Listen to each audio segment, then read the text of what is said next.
interested in acting as much as I was in singing.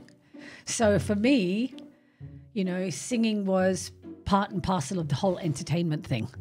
And that's why I went into musical theatre, because musical theatre is singing, you know, you Sure. can get your solo stuff on stage and all that sort of stuff. Screen didn't even come into my life till I came to Australia. So really it was all theatre for me.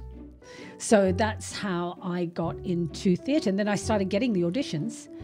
And then but it was funny because as a child, I had more ego as an adult.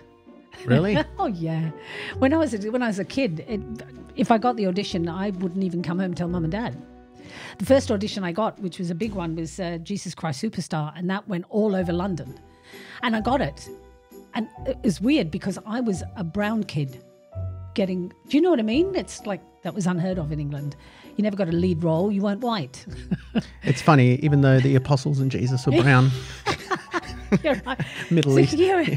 So, and everyone thought it was really weird. And then I got the audition, and I never said anything to anyone, never went home, never told mum and dad. And they found out by reading the newspaper. Because I didn't know they were taking photographs and put up all the people that had gotten the roles. And that's when mum It was in the paper. No, it was in the Daily News. Wow. Because that was before I was born. Yes. So, and performing in front of large audiences at that age on stage must be pretty...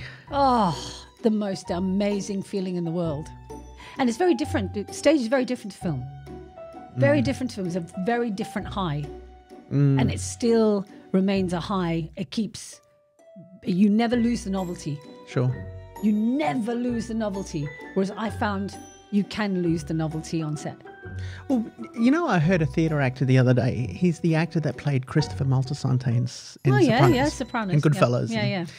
He said something I'd never thought about, but yet it's so obvious. He said the difference with theatre and film, and why I love theatre, is because every night you're telling the whole story. Again, yeah, the whole thing. The whole thing. It's not split up into scenes. No. And so the performances can change depending on the audience. And they always do. Yeah. And he said that, because I just never thought of it that way, yet it's logical. Like, I'm telling this story from beginning to end every time I'm on stage. Yeah, and you're telling it differently.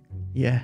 And you know why? Because you're growing in the character every day. You got 6 weeks of 6 days of performances. Yeah? Is the theatre, you know, like in film, if you have a 6-week shoot, you have a 6-week pre, 6-week post. It's a guide, you know. Bigger films, 6 months shoot, 6 months pre, 6 months post. What is it in rehearsals for theatre? It depends? No, rehearsals for theatre will be a lot longer than what your actual job, you know, your actual 6 weeks of performances. You would do 3 months rehearsals. Oh, okay. So your rehearsal is big. It's huge. It's huge. It's huge. It's big. Your pre-production is bigger than the actual nights of your performances. But when you actually start getting onto your performances, you notice that because you're playing that character every day and you're telling the whole story every day, you're learning new facets about that character. Yeah. So therefore, you shift and evolve all the time. So, you know, your first night will be very different to your 5th night, to the 7th night, to the 10th night.